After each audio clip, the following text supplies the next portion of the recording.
Le digo, mami, me ha llamado mi papá, por si acaso me ha comentado esto, quiere que yo lo acompañe. Y entonces mi mamá, además tan jovial y divertida, me dice, es la única buena decisión de tu papá. Si no llegas a ser presidenta, ¿crees que le estarías fallando a tu padre? ¿Qué tal pregunta? Te ha dicho, y claro, vas a salir, y efectivamente he salido en libertad 3 veces, ¿no? Entonces el ánimo de todos cambiaba, no solamente por la doctora Julie, sino también porque Agatha había dicho que me tocaba salir. Después de, creo, 20 años de haberte casado con Mark, él te desilusionó, te decepcionó, te traicionó. ¿Qué sentiste?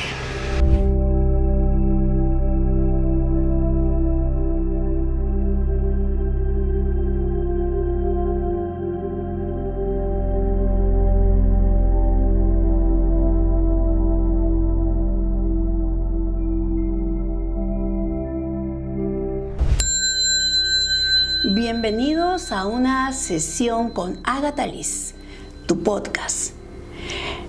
En nuestro espacio buscamos que nuestros invitados, de una u otra manera, se encuentren un poco en ese viaje hacia su pasado, tal vez se enfrenten a sus fantasmas y que de igual manera nos cuenten sobre su vida actual, nos dejen alguna lección de vida e inspiren a tu vida para que la puedan transformar.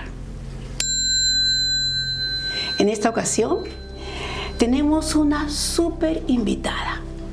Es alguien que realmente forma parte de la historia del Perú.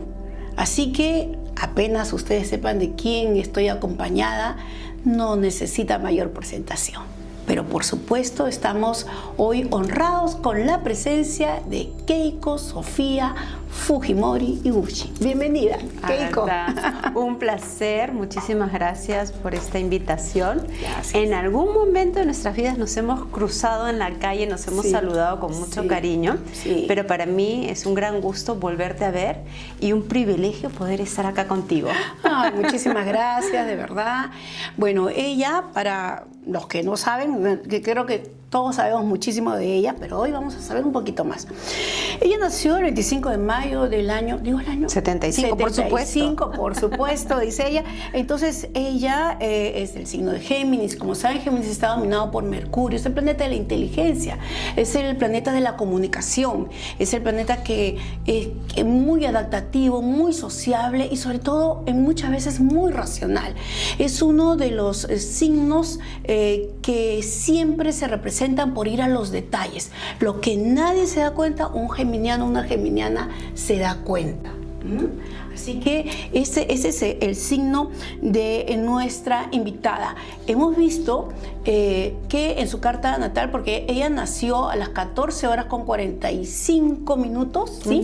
Entonces en la ciudad de Lima, por lo tanto, hemos podido investigar y saber que, bueno, su sol es en Géminis, su ascendente sería en Leo, lo que nos da pues cuenta de su gran capacidad de liderazgo, de fuerza, de organización y de temple para determinadas situaciones de la vida.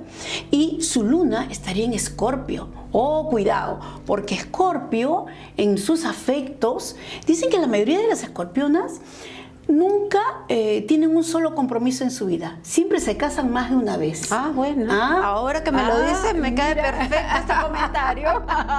¿No? Y Escorpio además es un signo en los afectos muy apegado a lo que es el tema maternal, es muy apegado a sus hijos, a la familia. Bueno, y es muy trabajador Escorpio, ¿no? Esos un poquito son los digamos, los aspectos que vienen a ti en el momento de tu nacimiento. Mayores detalles en una super carta que hay que levantar cuando uno investiga a una persona. Keiko, en japonés pues, me dicen que tu nombre significa afortunada. Sí, y felicidad también, es lo que mi papá y mi mamá me dijeron. Sí. ¿Te consideras afortunada? Sí, la verdad que sí. los padres que he tenido, los abuelos, por supuesto, el amor de abuelo es maravilloso, y las hijas que Dios me ha regalado. Por supuesto que me siento muy afortunada, dichosa de estos seres humanos que han rodeado mi vida. Que te han tocado en esta vida, ¿no? Poco sé de tus abuelos. ¿Qué me puedes decir algo de ellos? Mira, mi mamá y mi papá siempre trabajaron mucho. Entonces, en realidad, a mí quien me ha criado mucho en la casa era mi abuela del lado de papá, Mutsue Fujimori. Mi abuelita hablaba el español masticado, digámoslo así, ¿no? Pero era una mujer hogareña, le gustaba mucho la agricultura, la crianza de los animalitos. Entonces, en la casa era muy cotidiano comer verduras del huerto, y los fines de semana ella nos preguntaba, chicos, ¿qué quieren almorzar? Entonces decíamos ya, pollo, arroz con pollo, ¿no? Entonces iba a su granjita y beneficiaba una gallina, ¿no? Y mi abuela se encargaba de todo, ¿no? De meterlo a la olla con agua caliente, sacarle las plumas, todo muy fresco. Y claro, yo la acompañaba y yo aprendí, digamos, las cosas básicas de la cocina con mi abuelita. Me ponía a su lado y ella a los 6 años me dijo, creo que ya puedes trozar un pollo. Entonces me dio la gallina recién limpiada por ella, me dio el cuchillo y me dijo, ten mucho cuidado y corta acá las articulaciones. Entonces yo desde los 6 años, por ella, empecé a, digamos, hacer mis primeros pininos en la cocina. Pero no es la cocina gourmet, no, eso no lo sé hacer, pero sí la cocina hogareña, ¿no? Esa cocina con sabor que viene desde el alma. Sí, y es linda la relación entre una abuela y una nieta. Para no olvidarlo nunca, y dice que es la reserva de ternura que tenemos cada uno de los que hemos tenido la suerte de conocer a nuestros abuelos, ¿no? Sí, yo tuve también muchas anécdotas con los papás de mi mamá, pero ellos no vivían con nosotros. Entonces, fines de semana, vacaciones, sí la hemos pasado con ellos. Recuerdo, por ejemplo, un viaje que ellos me llevaron a Paracas. Nos llevaron, éramos creo que 5 o 6 nietos, y fue lindo, ¿no? O sea, era la primera vez que yo recuerdo haber estado sin mi mamá y mi papá. Y estaba solo con mis primos y mis 2 abuelos. Son esas emociones que uno guarda en el corazón. De por vida, sí. De por vida, sí. Sobre todo cuando buscas en tu niña interior, ¿no? Sí. Lamentablemente al papá de mi papá no lo conocí, él se fue a una edad temprana. Toda la familia de mi padre siempre ha sufrido del corazón, entonces él lamentablemente dejó este mundo a temprana edad.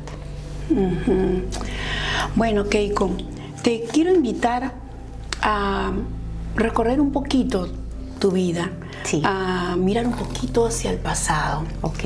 ¿Ya? Y algunos dicen, pues, te voy a invitar a nuestra bola de cristal para iniciar esta sesión. Ok. Entonces, esta es la bola de cristal que nos va a ayudar. Desde la bola de cristal, muchos a veces cuando comentan, dice, yo no tengo una bola de cristal para saber lo que va a pasar. Pero tampoco se dan cuenta que la bola de cristal también puede uno mirar hacia el pasado. Es de una manera simbólica, porque en sí, habemos algunas personas, pero necesitamos toda una meditación larga para poder visualizar algunas imágenes. Pero ahora nos va a servir como un símbolo para que tú un poquito mires hacia el pasado y nos compartas un poco. Okay. Te voy a pedir que la toques. Sí, así. Y que cierres tus ojos. Respires profundo.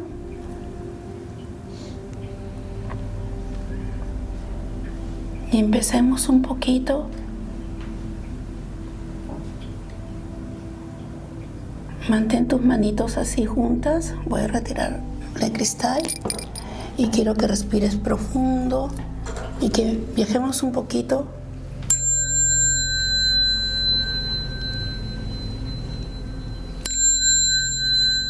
hacia una etapa de tu vida hacia el pasado.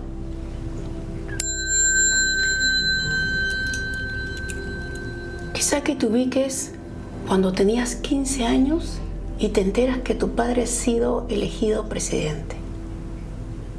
¿Qué sentiste? Un orgullo enorme, mucha alegría, pero también un poquito de temor, de saber qué cosas puede ocurrir, la incertidumbre de qué va a pasar, el miedo de pensar que ya mi papá y mi mamá no van a tener tanto tiempo para nosotros los hijos. Entendíamos que muchas cosas iban a cambiar. ¿Cuál iba a ser el rumbo? No lo sabíamos. Pero también mi papá y mi mamá nos enseñó a disfrutar el momento. Y entonces ese momento de ese resultado fue de mucha algarabía en la familia. Claro, ya después de un par de horas nos dijeron... De repente en ese momento era como que, uy, nos sacamos la lotería o algo así, no sé. Sí, y claro, ya después vino mi mamá y me dijo, alisten sus cosas, vamos a acompañar al papá al Hotel Crillon porque va a dar conferencias y vamos a estar ahí unos días. Claro, eso se prolongó varias semanas porque empezó a recibir delegaciones, tanto de saludos protocolares de los embajadores, muchísimas entrevistas. Entonces, claro, nosotros íbamos al colegio, íbamos en la tarde un rato para saludar a mi papá y luego regresábamos a la casa en la noche con mi mamá. Entonces fueron momentos de mucha adrenalina, ¿no? Y mucho cambio y mucha gente nueva. Así lo sentí. ¿Cómo definirías la familia Fujimori antes y después de ese anuncio? Nosotros teníamos una vida muy de mucha unión familiar, donde mi mamá cocinaba y si es que mi mamá cocinaba, entonces a mi papá le tocaba lavar los platos y a nosotros los hijos luego ordenar, y si es que mi papá cocinaba, luego mi mamá se encargaba de lavar. Entonces compartíamos mucho las tareas del hogar. Mi mamá tenía una lavadora, una secadora para la ropa, sacaba las cosas, la ropa calentita, y siempre nos decía, si estábamos mirando televisión, doblen su ropa y lo tienen que hacer mientras la ropa esté caliente, cosa que así ya no se tiene que planchar. Yo creo que un poco también la cultura oriental de hacer que todos tengan un oficio, una utilidad, todos colaboren, ¿no? Sí. En la casa, ¿no? Todos.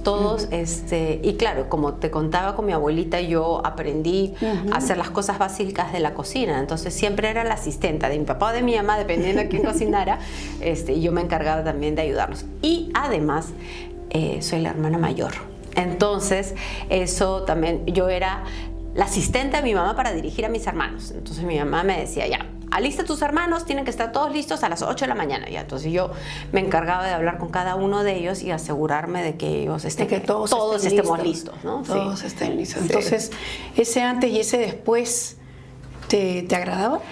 ¿O hubieras preferido?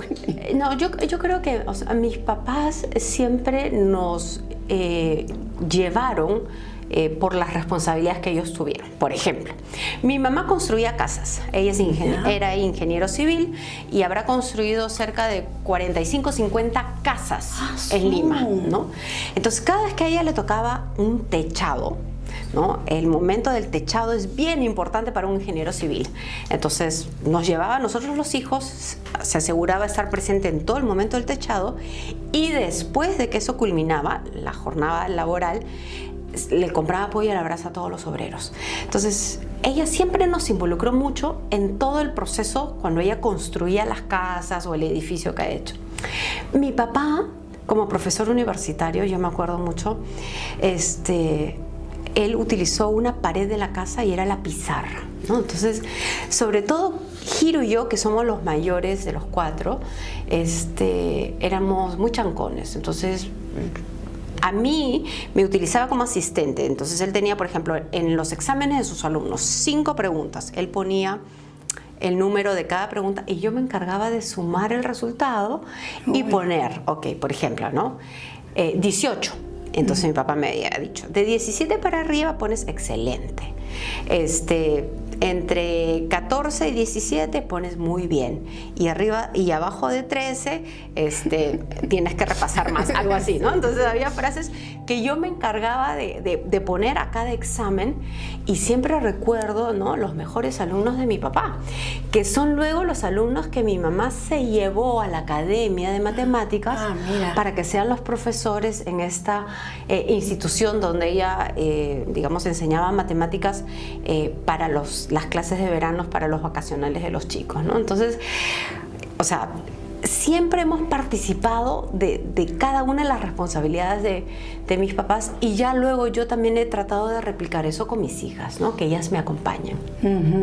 Ahí me imagino esa sala de tu casa, todos con sus cuadernos, todos estudiando, todos trabajando. Ahí no había forma de disculpa. Lo que pasa además, mi mamá siempre nos ponía en la Academia de Matemáticas, pero no como vacacional, sino nosotros aprendíamos en el verano lo que íbamos a luego estudiar en el colegio. Entonces, sí, los 4 hermanos hemos sido muy estudiosos. Normalmente, salvo algunas excepciones de algunos cursos, normalmente hemos sacado muy buenas notas. Sí, ya lo veo, ya lo veo.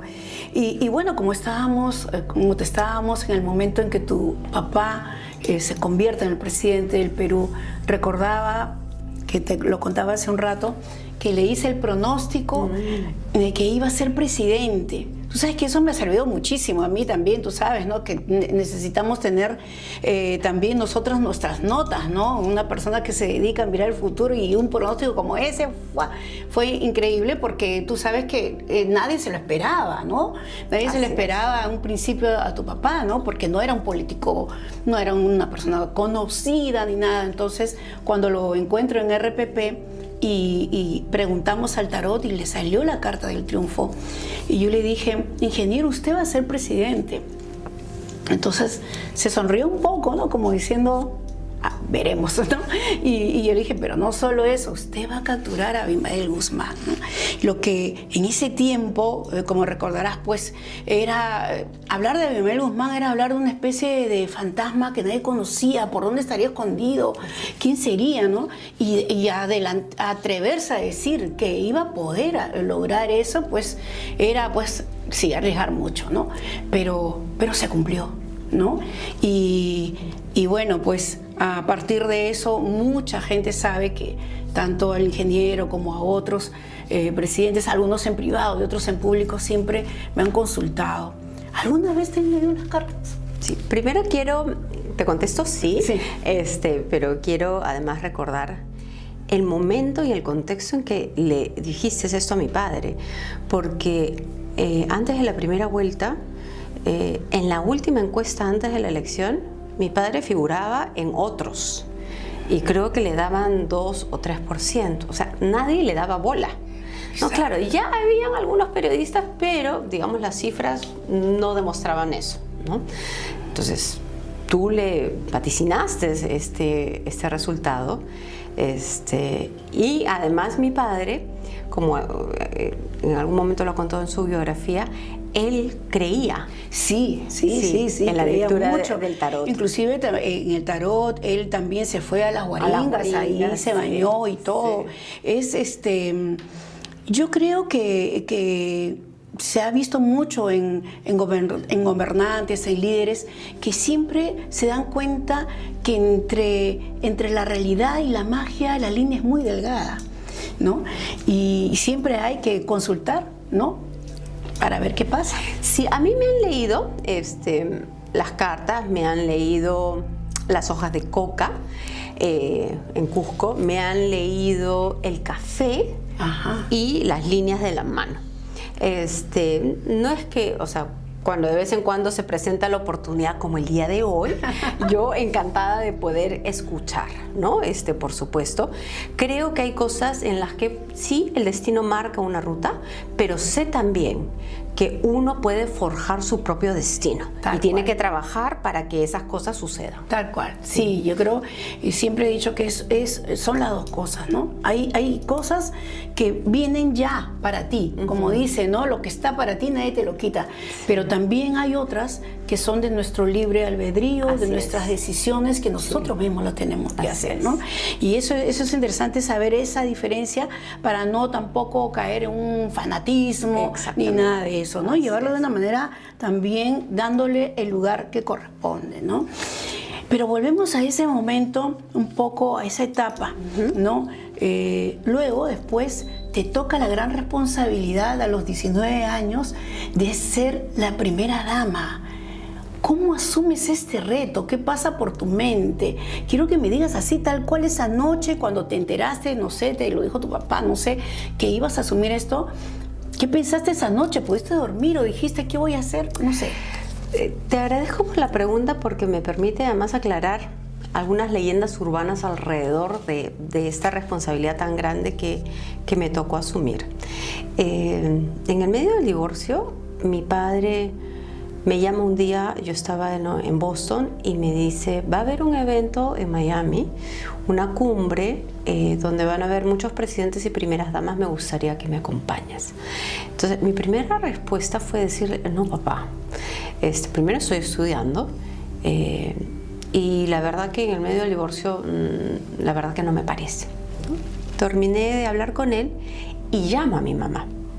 Le digo, mami, me ha llamado mi papá, por si acaso me ha comentado esto, quiere que yo lo acompañe. Y entonces mi mamá, además tan jovial y divertida, me dice, es la única buena decisión de tu papá. Me gusta la idea. Le digo, mamá, pero yo estoy en segundo año de universidad, me parece un poquito complicado. No, me dijo, vas a poder, si tú asumes esta responsabilidad, vas a poder ayudar a muchas personas, vas a poder conocer nuestro país y recorrerlo a profundidad. Yo te voy a ayudar. Si tú aceptas, yo te voy a ayudar. ¿Estás segura que es? Mira, me dijo, es cuestión de organizarse. Okay. Entonces colgué y volví a llamar a mi papá. Entonces le dije, mira, acabo de hablar con mi mamá y ella está a favor, dice que es una gran oportunidad, así es que voy a aceptar y voy a ir a este evento contigo. No pude dormir, por supuesto, me moría de nervios.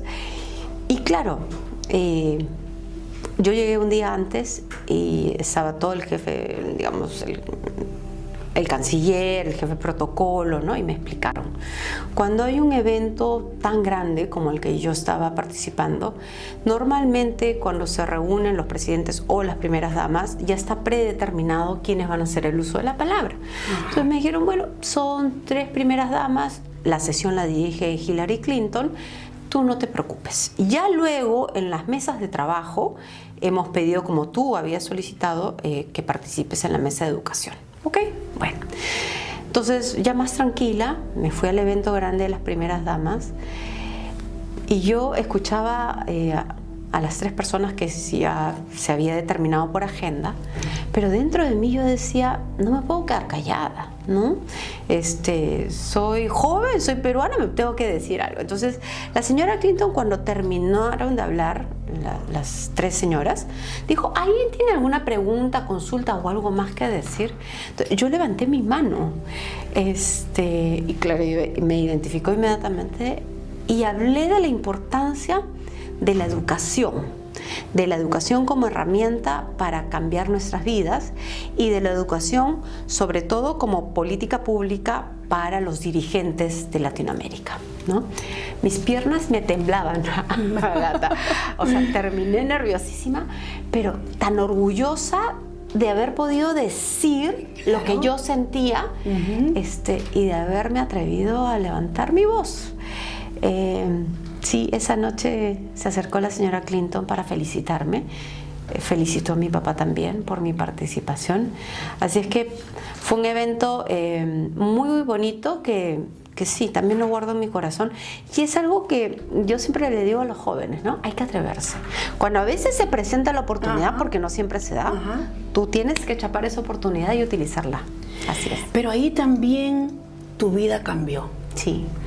Porque a tan temprana edad. Creo que eras la primera dama más joven del continente, me parece, ¿no? Sí. Y tu vida se transformó, ¿no? Y realmente ¿querías hacerlo o en algún momento dijiste, ¿para qué me metí en esto?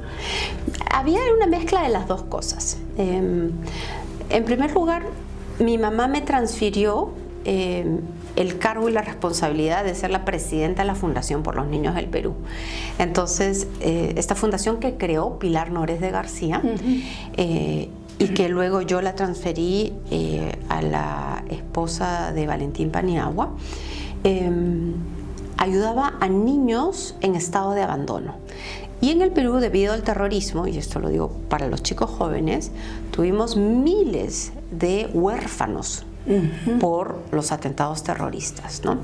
Entonces, esta fundación era muy bonito el trabajo que hacía. Entonces yo viajaba mucho, sobre todo en la época de Navidad, para poder visitarlos, llevarles un regalo, y durante mi gestión se logró construir 7 aldeas más. Entonces, ¿significaban sacrificios? Sí, porque empecé a convertirme en una persona pública, y tú sabes, Ágata, que cuando uno es público pierdes mucha privacidad. Exacto. ¿No? Uno sale a la calle y no es que uno pueda hacer o decir todo lo que uno quiera. No, exacto. Tienes que estar siempre atentos a que alguna persona te pida una foto, un autógrafo. Entonces tienes que asumir esa responsabilidad que se te está encargando. Sin embargo, yo siempre rescato todas estas cosas positivas. Como presidenta de la Fundación Cardioinfantil, institución que creé, ayudamos a más de 1000 niños a que se operen del corazón. Y una operación del corazón para un niño que tiene una cardiopatía significa salvarle la vida. Y ya luego, a lo largo de los años, me he encontrado con estos ex niños que ahora son jóvenes o adultos y me muestran con orgullo su cicatriz. Mira. Entonces yo digo, sí, valió la pena. Valió la pena el haber podido ayudar y el haber podido servir. Eso. ¿Y no sentiste en algún momento que esto te robó tu adolescencia? ¿Qué te perdiste en una chica de esa edad? Relaciones, vida social. No solamente por esa responsabilidad, sino también porque mis papás eran bien estrictos. ¿Okay? Ya. Sobre todo conmigo. Yo siempre le reclamo que con Sachi no fueron así. Te tenían chequeada. Sí, sí. Entonces, si salía, además, claro, teníamos guardaespaldas, era un poco incómodo, pero igual lo hacía, ¿no? Pero no, yo no conozco discotecas así. En el sur, no. Claro, nunca me dejaron. Por eso digo, tu adolescencia se fue por ahí. Sí, esa es la parte del sacrificio. Ajá. Y además porque, claro, en mis vacaciones yo venía para tener actividades, eventos de recaudación de fondos para las fundaciones, viajaba con mi papá para tener actividades protocolares. Entonces, claro, uno se imagina, qué bonito, vas a viajar. No, o sea, la agenda de un viaje oficial es muy estricta. O sea, yo recuerdo, por ejemplo, haber estado en un cambio de mando en el Brasil y yo estaba con 39,5 de fiebre. Entonces vino el canciller y me dijo, Keiko, sé que estás enferma, pero tu nombre está en la cena y en la mesa de honor. Por lo tanto, te pido por favor que aceptes que venga el médico, que te ponga una inyección muy fuerte, pero tienes que asistir a todos los eventos. Lo miré y dije, ok. Y ahí entendí lo importante y la importancia del sentido del deber, ¿no? Cuando hay una obligación de Estado, uno tiene que representar, y más allá de si te gusta, no te gusta, cómo te sientes, puedes estar de mal humor, no importa. Uno tiene que estar y cumplir con esa responsabilidad. ¿Y alguna anécdota? ¿Alguna vez no te dio la rebeldía ahí, la pataleta, o te pusiste a llorar y dijiste, no quiero hacer nada de esto? Sí, por supuesto, por supuesto. Además, sí he sido rebelde, pero no en el hecho de salir a discotecas, no. Por ejemplo, mi papá, que era ingeniero agrónomo, y mi mamá ingeniero civil, y en las familias de ambos todos son ingenieros, claro, me decían, que estudie ingeniería industrial. Entonces yo le decía, no, yo quiero estudiar administración de empresas, como el lado de toda la familia de mi madre, que son empresarios. Entonces tuvimos discusiones de muchos meses con mi papá y mi mamá, pero al final ellos respetaron mi decisión de que yo no quería estudiar ingeniería. Y ya luego después también, un día, regresando de un viaje del colegio, había habido una excursión y toda la gente de mi clase se había regresado en el bus y a mí la seguridad no me dejó viajar en el bus y me dijo, Keiko, tienes que ir en el carro blindado. Entonces yo lo miré y le digo, Leo, por favor, yo quiero ir cantando porque están los chicos con guitarra, ¿no? Estamos regresando de Chosica y no me dejaron. Lloré todo el camino, Ágata. Llegué al colegio, me bajé y me fui corriendo. Me fui corriendo hasta la Javier Prado y me escondí, no sé en dónde. 20 minutos, yo escuchaba toda la seguridad gritando mi nombre. Y ya luego salí y les dije, ¿saben qué? Estoy cansada. Claro. No me están dejando vivir. Entonces, yo entiendo que están haciendo su trabajo, pero yo también soy adolescente. Entonces, claro, todos ellos me dijeron, señor, estamos cumpliendo órdenes. No, señorita Keiko, estamos cumpliendo órdenes. Ya. Bueno, me fui a mi casa a hablar con mi papá, claro, a Palacio. Y le dije, ¿sabes qué, papá? Así yo no puedo vivir. Tenemos que encontrar algún punto medio. Entonces ya de ahí flexibilizaron ciertas cosas, sobre todo para luego mis hermanos, ¿no? Porque ya yo estaba en los últimos meses antes de acabar el colegio.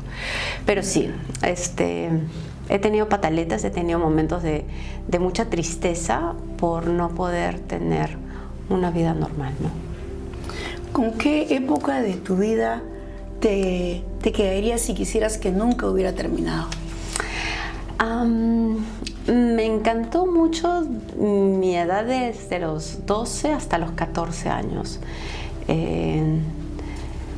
Mis papás decidieron vivir en Monterrico, y entonces tuvimos una vida de hogar muy tranquila, y viajábamos. Mi papá siempre decía, yo no quiero ser miembro de un club, no quiero estar atado a un solo lugar.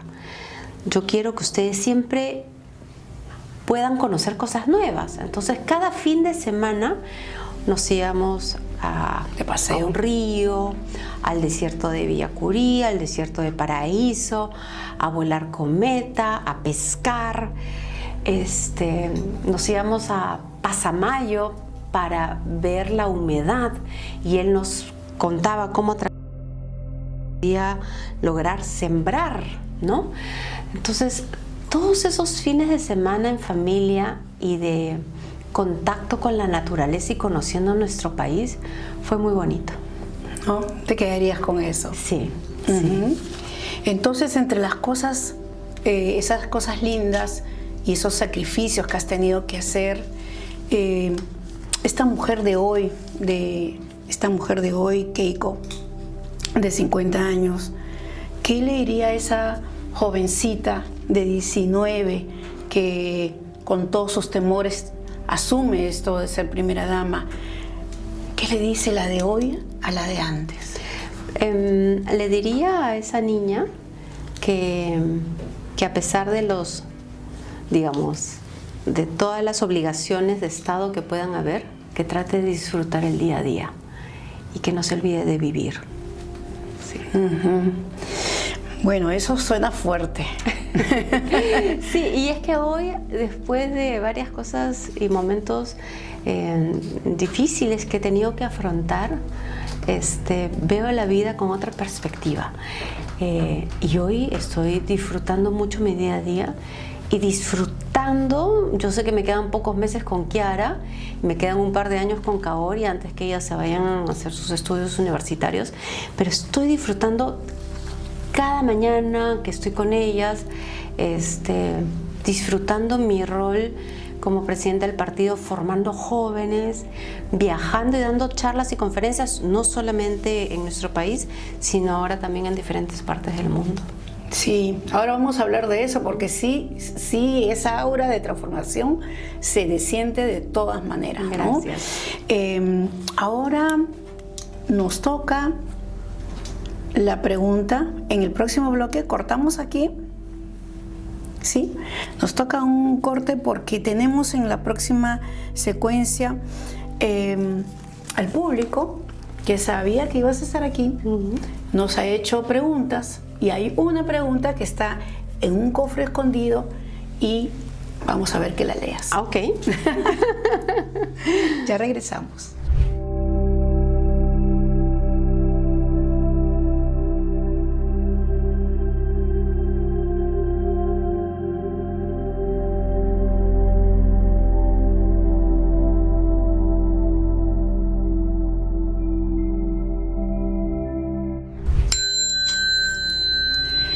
Seguimos aquí en una sesión con Agatha Liz, tu podcast, tu sesión espiritual. En esta oportunidad nos acompaña nada menos que Keiko Sofía Fujimori Ibushi. Y ella nos está mostrando el otro lado, el lado humano, el lado de la niña, la adolescente, la mujer. De repente algunas cosas que no escuchaste nunca. ¿No es cierto? Sí, gracias Agatha por esta invitación. Bueno, el público sabía que ibas a estar con nosotros y en este cofre hay una pregunta. Okay. Vamos a ver qué es lo que te preguntan. Digamos que la pregunta más frecuente fue la que se escogió.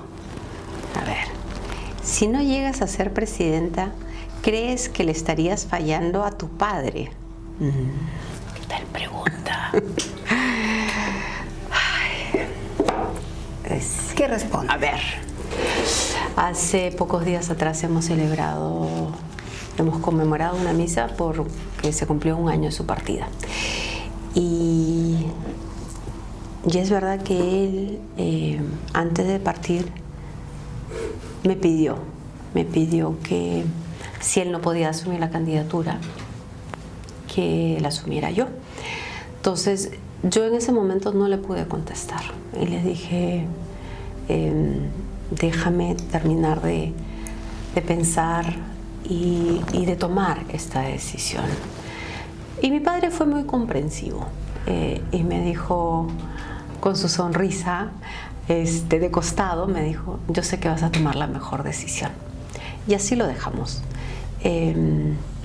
Creo que cuando uno decide participar y asumir un reto para una candidatura presidencial, y lo digo además porque ahora tenemos varios candidatos, varios partidos, y yo saludo la participación de ellos, porque participar en política es una actividad dura, en la que lamentablemente hay muchos insultos, ¿no?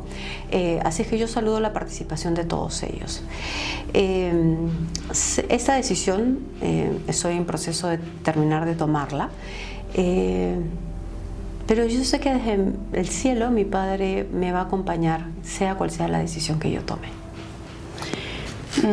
Qué difícil, Keiko, porque sabes que yo siento a ti y un poco que me pongo en tu lugar, ¿no?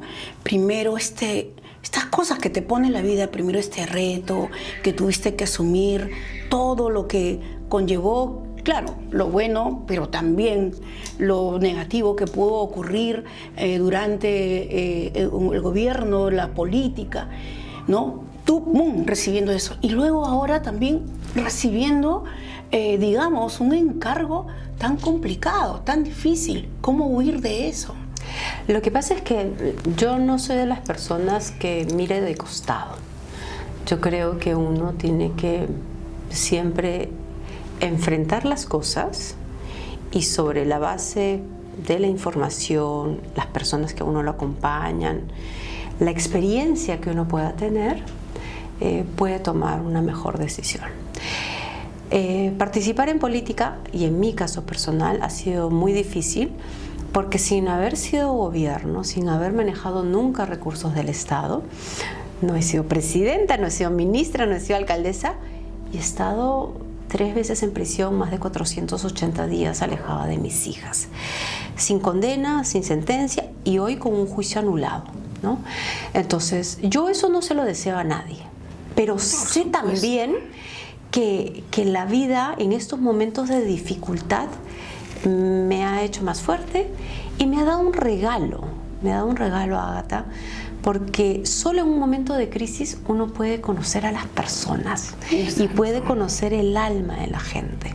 Entonces yo hoy, después de lo que me ha tocado vivir, unos pocos traidores se fueron, algunas otras personas decidieron alejarse y eso yo lo respeto, pero en su gran mayoría se quedaron a mi lado y eso yo lo valoro, lo agradezco muchísimo, porque no es fácil ponerse una camiseta política y mucho menos la camiseta de Fuerza Popular.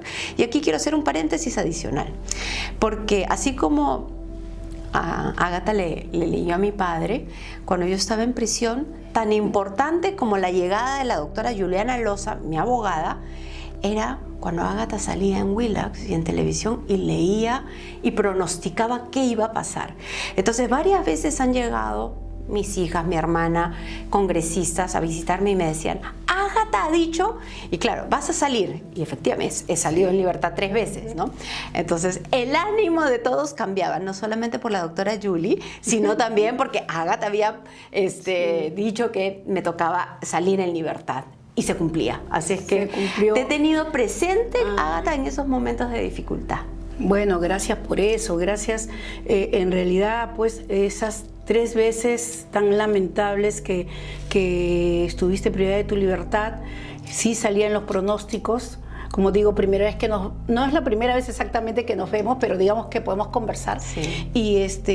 Pero yo ya le he leído el futuro varias veces, porque le decía cuando iba a entrar, ¿qué va a pasar? Va a ingresar, sí se va, pero sí sale. Y esas 3 veces se cumplieron. Sí. Pero también dije algo que no sé en realidad si se ha cumplido, porque dije que el tema del caso de los cócteles no te iban a llegar a condenar, que eso no iba a llegar a producirse, ¿no? Ahora no sé si eso en qué situación está, pero he dicho siempre que esa parte no la veo para ti. Pero antes de ir un poco a hablar más de lo que viene, retrocedo un poco a ese momento, Keiko, de la partida de tu papá. Sí. Yo creo que es, imagino, una de las cosas que marcará tu vida por siempre. Sí. ¿Lo extrañas mucho? Sí, mis hijas y yo lo extrañamos bastante. Él, durante los 16 años de su injusta prisión, siempre mantuvo una actitud positiva, ¿no? Disfrutaba mucho de su rol de abuelo, con Kiara, Kaori, con Mayita, la hija de Sachi. Y entonces, más allá de lo difícil que ha sido para toda la familia, su proceso también de privación de libertad, hemos estado juntos. Y ya luego en libertad, para nosotros fue muy bonito que mi padre primero se haya amistado con mi madre, y antes de partir ellos habían conversado, él había hablado telefónicamente con mi madre. Cuando él recibía cosas siempre decía, la mitad de estos quesos llévenle a la mamá. Y qué bueno ver como hija que los padres se reconcilien, ¿no? Sí, y cuando mi mamá estuvo mal, porque ella se fue primero, hubo un momento en que los médicos me dijeron, su mamá está esperando algo, no sabemos qué, pero no quiere irse. Se lo comento porque creo que hay alguien que todavía tiene que hablar con ella. Entonces hablamos con Sachi y Sachi fue al penal y le dijo, papá, mira, tú te tienes que esperar a mi mamá, ella está en cuidados intensivos, pero yo mañana, ¿no? Y vamos a estar, por ejemplo, era martes a las 5 de la tarde, llámanos tú del penal al celular de Sachi, vamos a pedir permiso a UCI para ponerte en speaker. Y mi papá se despidió de mi mamá y esa noche mi mamá se fue. Entonces, ¿se perdonaron, tú crees? Sí, Porque, sí, ¿no? sí. Eso es tan importante. Sí, y por eso es que cuando mi padre sale en libertad y él llega a la casa de mi mamá, yo le digo, pues, papá, te tienes que quedar acá. Y me dijo, ¿estás segura? Sí, le digo, yo me voy al cuarto de invitados arriba y quédate tú en el cuarto de mi mamá. Y a los pocos días de su libertad, le digo, mira, vamos al cementerio, porque te estás quedando en la casa de mami, estás usando su carro, y así como te despediste de ella en UCI, ahora quiero que lo hagas en el cementerio. Fuimos y saliendo del cementerio él me dijo, yo también quiero ser enterrado acá con tu mamá. ¡Wow! Me pareció muy lindo, le dije, bueno, ojalá que se pueda dar esa posibilidad. Y las cosas se dieron de esa manera. Así es que están juntos. Están juntos. No uno al lado del otro, pero en la misma zona del cementerio Campo Fe de Huachipa, lo cual fue su pedido, fue su anhelo, porque él mismo me lo dijo, y eso se pudo realizar. Así es que por ese lado estamos contentos los hijos de que ellos puedan estar juntos. ¿Sabían ustedes que él se iba? ¿Ya tenían ese anuncio y él lo sabía? Mi papá enfrentó muchas enfermedades. La hipertensión, la fibrosis pulmonar, y fue operado de la lengua en 6 oportunidades. Pero luego, a pocos meses de su libertad, le encontraron un tumor en una zona que era muy difícil de ubicar, que era la base de la lengua. Y entonces, por esa razón, es que este tumor pasó desapercibido y no fue tratado por muchos años. Entonces, en el momento del diagnóstico, ya era demasiado tarde. Sin embargo, cuando... ¿Se lo dicen a él también? Cuando le dan ese diagnóstico, él inmediatamente dice, ok, quiero recibir todas las terapias posibles que estén a mi alcance. Entonces empezó sus tratamientos de radioterapia e inmunoterapia. Y la radioterapia, hay una dosis máxima que un ser humano puede recibir por año. Esa dosis máxima la recibió él.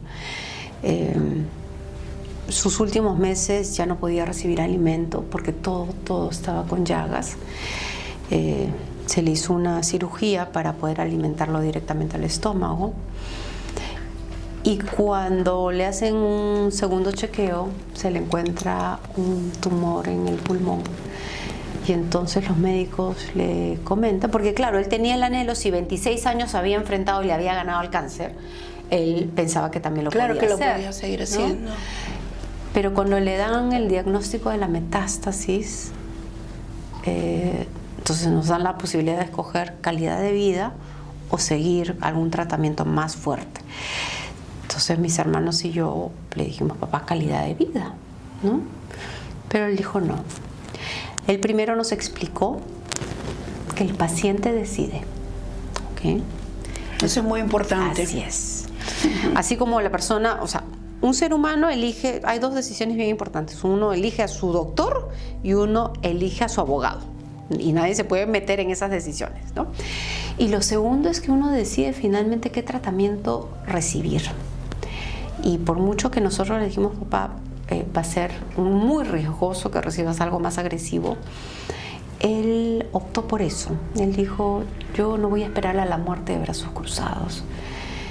Y quiero seguir intentando enfrentar esa enfermedad. Y aceptó que se le aplique el Pembro, que es casi como una quimioterapia, pero para una persona de esa edad y con todas las demás enfermedades secundarias que tenía, pues se lo llevó al 5.º día. Entonces, él se fue en su ley, Ágata. Se fue luchando. Se fue luchando y enfrentó a la muerte. Así es, ¿no? hasta el final. O sea, él sabía a lo que él tenía, sabía, ¿no? Él sabía las consecuencias, él sabía lo que tenía. Él tomó todas las decisiones. Él decidió sus tratamientos, los medicamentos.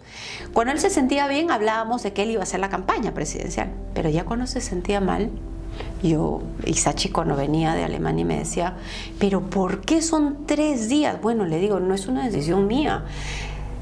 Tu papá ha querido ciertas cosas y él me había transmitido de más o menos cómo quería que fuera su despedida, ¿no? Hasta eso lo planificó. Él llegó a planificar cómo iba a ser su funeral y todo eso. Sí, todo.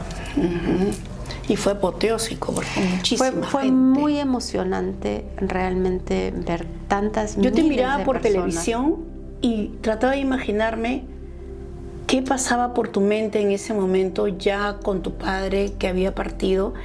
Pero claro, el dolor de hija, pero sentía también un poco de rabia. No tenía rabia, lo que sentía era, como siempre, mucha responsabilidad, ¿no? Porque claro, él a mí en el hecho de su muerte me dijo, mira, yo quiero hacer ciertas cosas, quiero que me entierren en el cementerio. Y tenías que cumplir. Claro, entonces todo. yo le dije, pero papá, ¿no es mejor si es que en vez de estar en un cementerio, digamos, se te puede incinerar y guardamos sus cenizas, ¿no? Lo dividimos entre los hermanos. Y me dijo, no, eso no quiero. Quiero esto. Y me hacía anotar, ¿no? Anotar y todo, como sí. Entonces yo los días de su despedida, yo le decía, miraba al cielo y le decía, ay papá, hasta en esto me has dado responsabilidades, ¿no? Y él le dijo a mis hijas, a mí me encantaría que ustedes hablen también. Entonces mis hijas cuando él estaba en ellas vida, hablaron. Ellas le dijeron que no. Muy sentidas. Pero después que se fue, entonces yo le pregunté, Sachi, ¿tú vas a hablar? Y ella dijo, no, yo no voy a hablar. Tío, tú, no, yo tampoco. Y mis hijas, yo les dije, chicas, no es necesario que hablen, ¿no? Porque ustedes ya le dijeron al abuelo que no. Y las dos me miraron y dijeron, vamos a hacerlo por el abuelo. ¿Ok? Y las dos decidieron hacer su pequeña despedida para honrar a su abuelo y darle esa alegría, porque eso es lo que dijeron las chicas, ¿no? Queremos darle esta última alegría al abuelo. ¿Por qué te decía un poco de rabia? Porque me ponía a pensar, otro de los pronósticos que hice alguna vez era que Alberto Fujimori cuando partiera no iba a estar encarcelado, no iba a estar en prisión. Y dije, él va a estar libre el día que él se vaya. Y eso también pasó, pero como hija, ¿cómo procesas que tantos años, digamos, viéndolo como hija, ¿no? Te privaron de estar con tu padre libre y de todo eso que cualquier persona pudo haber disfrutado y sentir desde el corazón que era una injusticia todo lo que habían hecho con él? Sí sentimos que fue muy poco el tiempo que él estuvo en libertad. Y ese sentimiento era más de tristeza, ¿no? Sin embargo, mi papá cada día, en prisión y en libertad, siempre tuvo ese anhelo y esas ganas de vivir. Cuando estaba recibiendo sus tratamientos, él le decía a los médicos, mire doctor, deme a mí solo 3 años. Y entonces los médicos lo miraban y le decían, presidente, eso no depende de mí, claro, ¿no? Pero él tenía estas ganas de seguir haciendo cosas, escribía sus libros, disfrutaba el salir a la calle, el hacer su trámite, ¿no? Porque claro, la gente se le acercaba con tanto cariño y eso yo lo agradezco mucho. ¿Crees en que hay otras vidas? Sí, por supuesto. ¿Y crees que podrás encontrarte con tu padre en algún momento? Sí, con mi papá y mi mamá. Y claro, con tu papá y tu mamá. ¿Y alguna vez has tenido alguna experiencia paranormal por decirte, no sé, papá, mamá, alguien que se te haya presentado, o tal vez en sueños, no sé? Yo, digamos, agradezco a mis ancestros y trato de hacerlo día a día, ¿no? A mis abuelos, a mis papás, a los tíos que ya se fueron. Pero también les digo, por favor, a mí no me asusten, ¿ah? Entonces, felizmente no he tenido ningún tipo de estos incidentes. Nada de esas cosas. Ni quiero que me pase tampoco. Ajá, Sí. ajá. Como que te debe un poquito de miedito esas cosas. Sí, ahora yo soy católica, soy creyente, rezo el rosario, entonces duermo en paz. Uh-huh. Sí. Eso es muy importante que lo digas, ¿no? Sí. Que duermes en paz. Sí. ¿No? Y entonces, tu padre, tanto tiempo que perdió su libertad, tú también estuviste en la cárcel, sí. ¿no? Y yo me ponía a pensar, esa imagen tuya, cuando te ponen ese chaleco, creo que decía detenido, sí. y estabas esposada. Sí. ¿Qué pasaba por tu mente? Porque no sé si fue esa vez, han contado de una vez que prácticamente te sorprendieron con una detención, sí. ¿no? Sí. ¿Qué pasaba por tu mente en ese momento? Porque, no sé, yo creo que el Perú entero pagaría por adivinar qué pensabas en ese momento. Mira, yo la noche anterior a la primera detención en la que me sorprendieron en el Ministerio Público, lloré. Y Mark me miraba y me decía, ¿por qué lloras? Porque yo casi nunca lloro. Y yo le dije, no sé, presiento que algo malo va a pasar. Y si algo pasa, lo único que te pido es que te enfoques en mis hijas. No sé por qué se lo dije, no sé por qué me entró un llanto muy fuerte. Bueno, al día siguiente me despedí de las chicas porque Mark y yo teníamos, además era típico que los dos vayamos juntos a declarar. Yo ya venía declarando desde el año 2000, o sea, eran 18 años siempre colaborando con la justicia. Y entonces, antes de bajar, Mark me dice, ¿no vas a bajar más cosas, tus papeles? No, le dije, yo normalmente entro casi sin nada. Y dije, y por si acaso me voy a traer un chocolatito, porque a veces las diligencias y los interrogatorios son largos. Entonces, para que no se me baje la glucosa, ¿no? Entramos al edificio y ahí me anuncian, señora, hay una orden de arresto. Inmediatamente le digo, Mark, me están arrestando. Y le dije, acuérdate lo que te he dicho ayer, enfócate en las niñas. No sé si vas a tener que declarar hoy, pero si te suspenden tu declaración, ve y habla con las niñas. Y eso fue lo que, priorizamos todo en ver que nuestras hijas estén cuidadas, protegidas. Y yo ahí también agradezco mucho al colegio, ¿no? Porque nos ayudaron mucho, y a las mamás del colegio, porque durante los 16 meses y medio que estuve privada de mi libertad, las mamás de ambas promociones me ayudaron muchísimo, llevándolas a los paseos, que si una reunión, que si un cumpleaños, y ellas se encargaban. Mi hermana jugó un rol fundamental, porque mi hermana, además de cuidarme a mí, cuidaba a mi papá, cuidaba a mis hijas y cuidaba a su propia familia, porque mi hermana está casada y tiene una hijita pequeña, ¿no? Entonces en ese momento que te ocurría eso y que por televisión nacional salía esa imagen tuya, parecía tu mirada un poco perdida. En tu mente... En mi mente siempre han estado mis hijas. Tus hijas. Pensabas en cómo iban a estar ellas, sí, y todo. Y yo siempre trataba de aparentar bien, porque yo pensaba, mis hijas me van a estar viendo. Es más, en la segunda detención, cuando me sacan de la carceleta y me van a llevar al penal, yo decía, debe haber mucha prensa. Yo tengo que sonreír porque mis hijas me tienen que ver bien. Entonces, yo sonrío a las cámaras pensando en mis hijas. Y claro, ya después viene Julie y me dice, oye, te están criticando por haber sonreído. Viene un congresista y me dice, ¿quieres que aclaremos algo? No hay nada que aclarar. ¿Tú querías que tus hijas te vean? Porque yo, claro, así es. Yo quería que en los diarios, en la televisión, mis hijas me vean bien. Para mí eso era lo más importante. ¿Cuánto por hablar contigo? Y el tiempo nos va ganando, pero tenemos que hablar de tu vida amorosa. Y lo vamos a hacer en un momento más, ¿sí? Vamos a hacer un corte.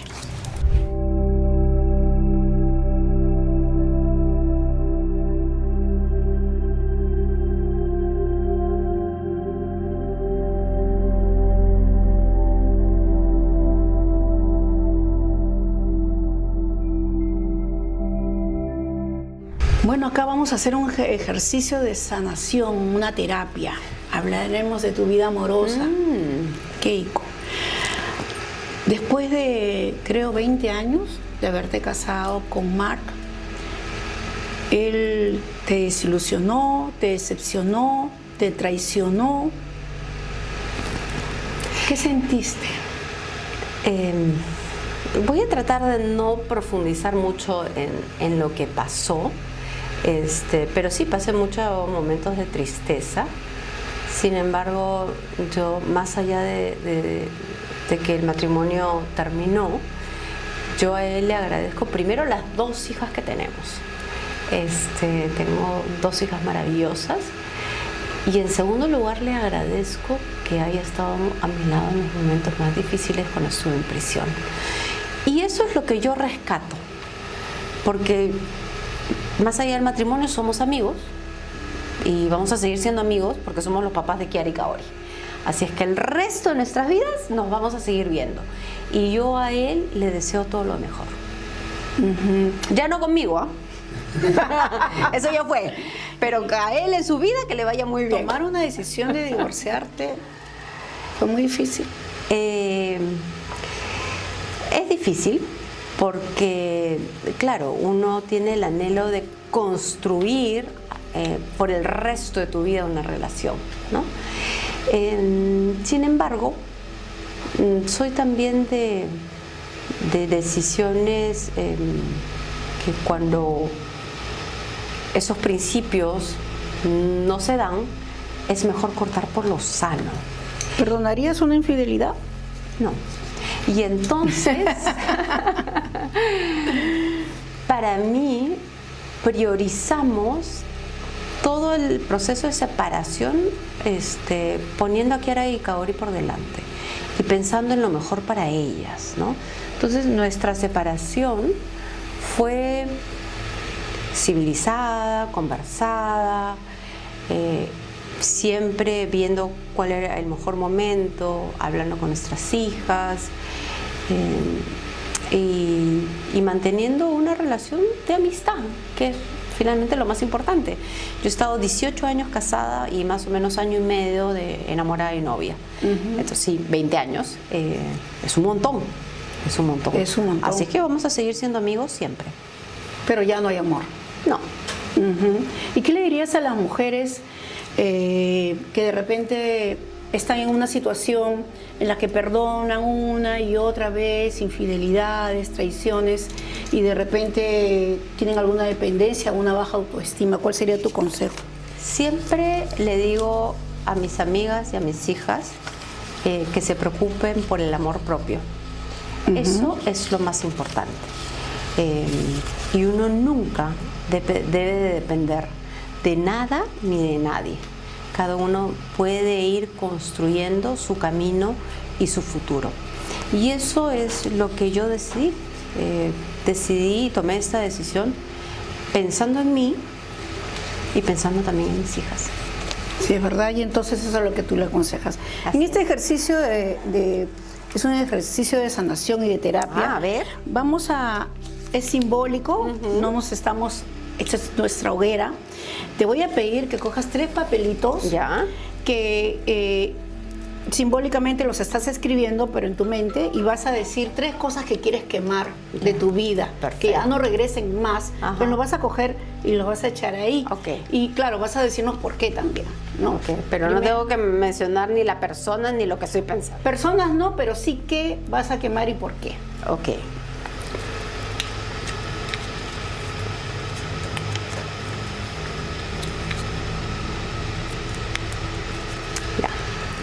Lo primero que estoy quemando es la injusticia. Creo que es muy importante para construir un país más unido y reconciliado. Tenemos que tener un sistema de justicia que sea ciego y que no busque las venganzas ni que se dirijan por el odio. Creo que para construir una mejor sociedad tenemos que tener justicia. Bien. Segunda cosa que vas a quemar. Algo de tu vida que quisieras quemar. Dejar partir. que no vuelva más.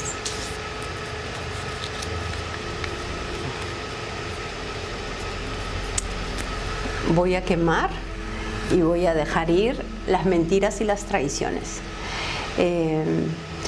Y yo soy de las personas que no guardo rencor por nadie, porque entendí que el rencor lo carga uno, y no la otra persona.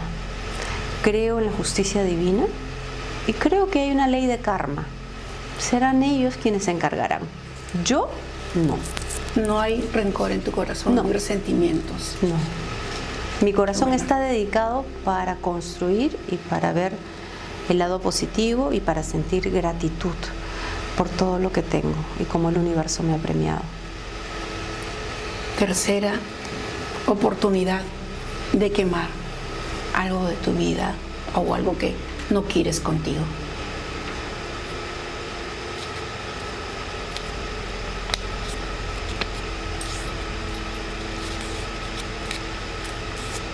Esto es algo ya muy personal y lo guardo en mi corazón. Lo estoy leyendo y respetamos tu silencio. Gracias. Y tienes todo el derecho. Gracias, ¿no? Ágata. Y ahora, pues antes de pasar a mirar tu futuro, aquí hay otros 3 papelitos y hay un sobre rojo. ¿No? Ese sobre rojo es el sobre de tus deseos. Ya. Entonces, aquí vamos a ver cuáles son tus 3 deseos. Ok.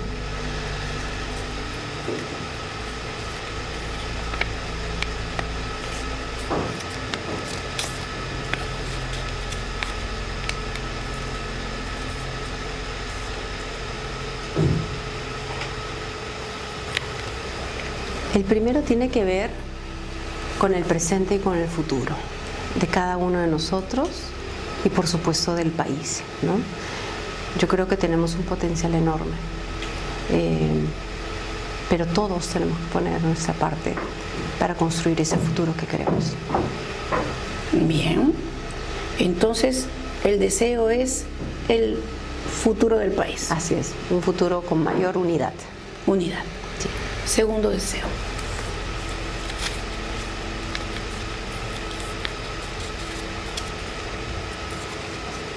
El segundo deseo tiene que ver con mis hijas, porque soy mamá gallina. Y estoy aprendiendo también a soltar, porque ya mis hijas son adolescentes. Son adolescentes, ¿no? Una es reina de belleza. Ha participado en un concurso de belleza, mi otra hija es artista.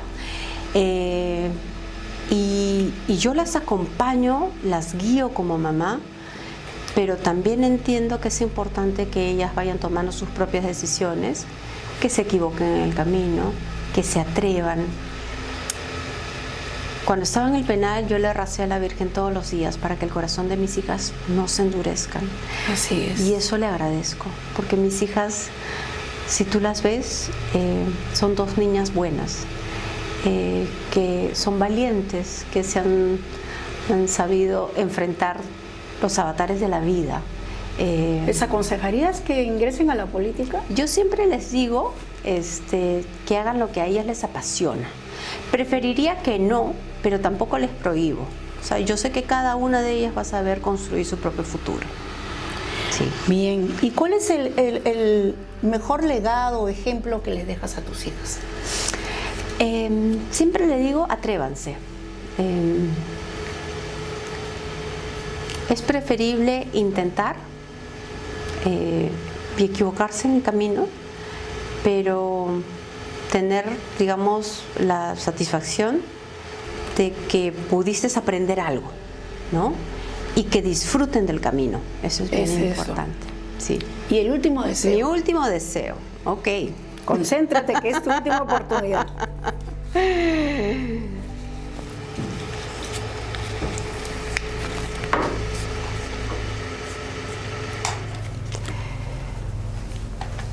Ok, ya está. Ese no lo dice tampoco. Mira, yo creo, creo en el amor,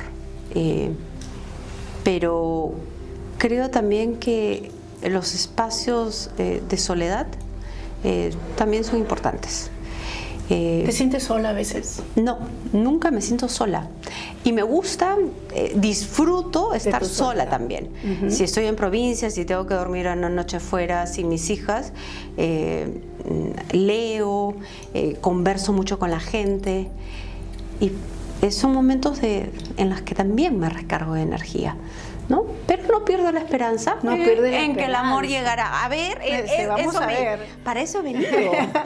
¿Crees que ya estás lista para volver a amar? No lo sé, y prefiero pensar que las cosas van a fluir de manera natural. No busco, no persigo. Yo creo que las cosas aparecen y se dan. Bueno, vamos a ver cuál es el futuro de Keiko Fujimori. No les voy a responder eso que están pensando. ¿Cuál es el futuro de Keiko Fujimori? En el amor. Ya. Okay. Cuando acabe la entrevista me va a leer solo a mí. Y no se los voy a contar. Secreto profesional. Bien, vamos a ver. ¿Habría alguna pregunta que tú quisieras hacer? Creo que preferiría hacerlo ya después de la entrevista. Ya, que fluya, a ver qué es lo que sale en este momento. Perfecto. A ver, sacaremos 3 cartas con tu mano derecha. Ya, ok. Vamos a sacar 3 cartas del tarot. Sí, me la entregas, muy bien. Vamos a ver qué le dicen esas 3 cartas. Vamos a preguntar, estamos preguntando por el amor. ¡Qué nervio! Keiko. Seguro que no estás enamorada, ¿no? A ver qué dice. No sé. Alguien está enamorado de ti. Bueno, galanes tuyo. Hay varios. Hay varios, ¿no? Hay varios. Uy, Keiko. ¿Qué tal reto para un hombre que quiera ser tu novio, tu pareja? Porque es difícil, ¿ah? Es un poquito difícil. La valla está bien alta. Y bueno, lo que veo aquí efectivamente, ¿qué viene para ti? Efectivamente que poco a poco tus hijitas, como van a ir a estudiar y todo, ya un poquito que vas a ir, la labor así exclusiva de mamá, va a ir un poquito relajándose para enfocarse en ti. Y creo que te has propuesto eso en tu vida, enfocarte en ti. Sí. Vivir un poquito también tu vida por todo lo que nos has contado, ¿verdad? Y se siente en tu aura. Una pregunta así, chiquita nomás, yo sé que me quieren cortar. ¿Cómo has hecho por estar tan regia? Todo el mundo dice que estás hermosa. Hago dieta y ejercicios. Nada de que te operaste. No. Eso es mentira también. No, mentira. Yo creo que la disciplina es bien importante.